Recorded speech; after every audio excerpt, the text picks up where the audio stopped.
Paz família, sejam todos bem-vindos a mais um conteúdo do nosso e vosso canal FBURS.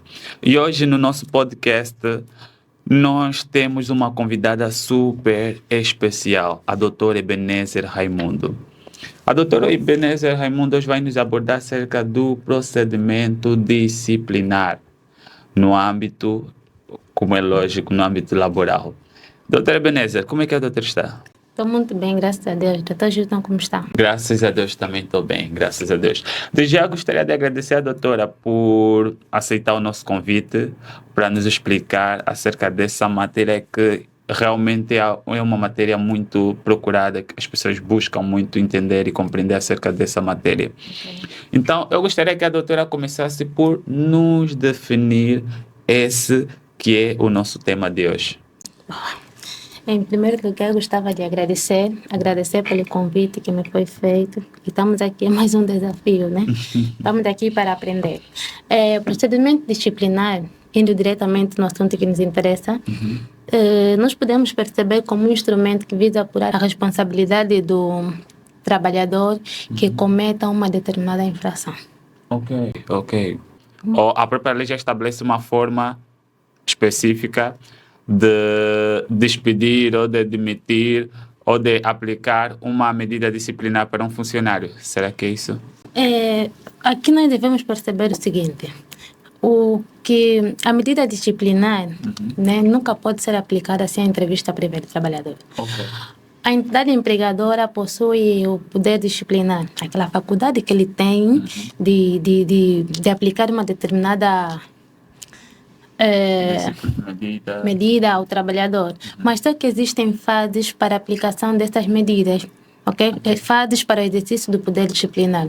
Temos a fase da convocatória, que é a primeira fase, a fase da entrevista, a fase da decisão e comunicação da medida disciplinar e temos a fase da execução da medida disciplinar. Atenção, tem outros colegas que apresentam outras fases também. Okay. Não significa que essas são taxativamente as únicas.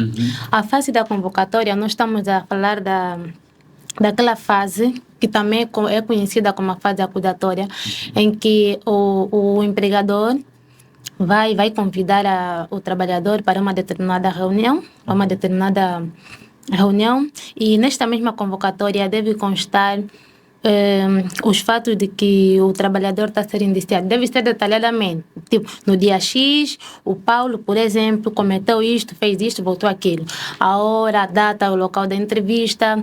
Deve constar também uma nota informativa de que este mesmo trabalhador pode fazer-se acompanhar de uma pessoa de confiança ou até de 3 testemunhas. Okay. Estas testemunhas podem ou não pertencer ao quadro pessoal da entidade empregadora.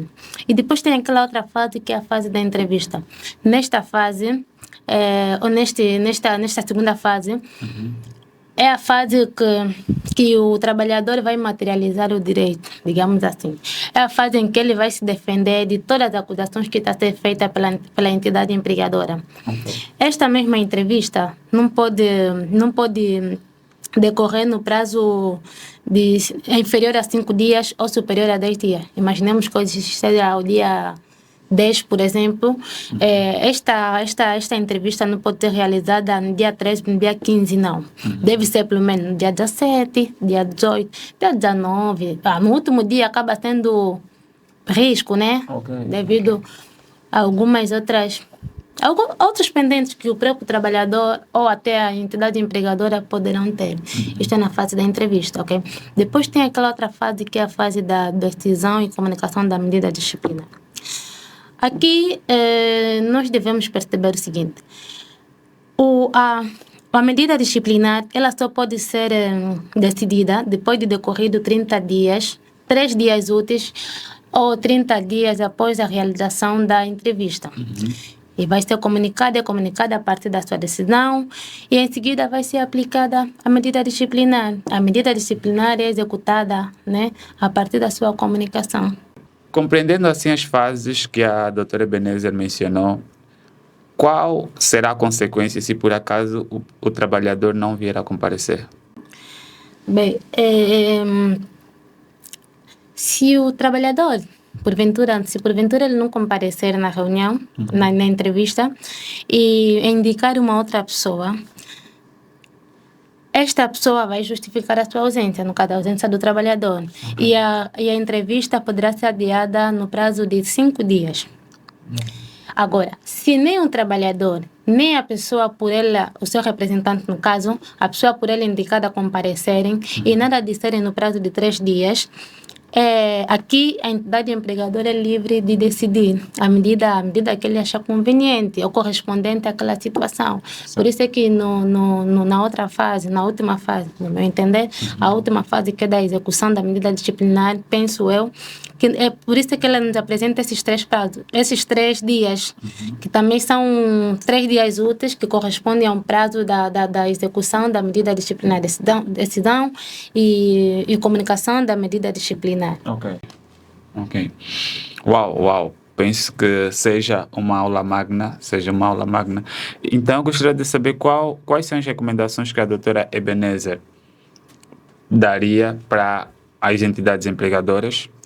E, posteriormente, também gostaria de saber quais são as recomendações que a doutora deixa para os trabalhadores, nesse caso, os funcionários da empresa. Acho que gostaria, em primeira instância, as recomendações que a doutora deixaria para a entidade empregadora de qualquer uma empresa. Eu penso o seguinte, que para que haja uma certa colaboração entre as partes, refiro-me à entidade empregadora e o trabalhador, é necessário que haja respeito, haja amor, paciência e empatia. Porque se eu conseguir perceber o meu colaborador, o meu colega, tudo vai fluir naturalmente. Certo. Então é necessário que haja diálogo entre as partes. E é necessário que ambas as partes conheçam seus direitos, seus deveres, que hoje a lei nos apresenta, sobretudo para as empresas privadas. É necessário que conheçamos ou que conheçam estes direitos, para não existir muito essa cena de principalmente o despedimento, que tem sido uma das medidas mais frequentes na nossa sociedade. Então é necessário que haja essa colaboração, é necessário que estudemos um pouco mais a lei.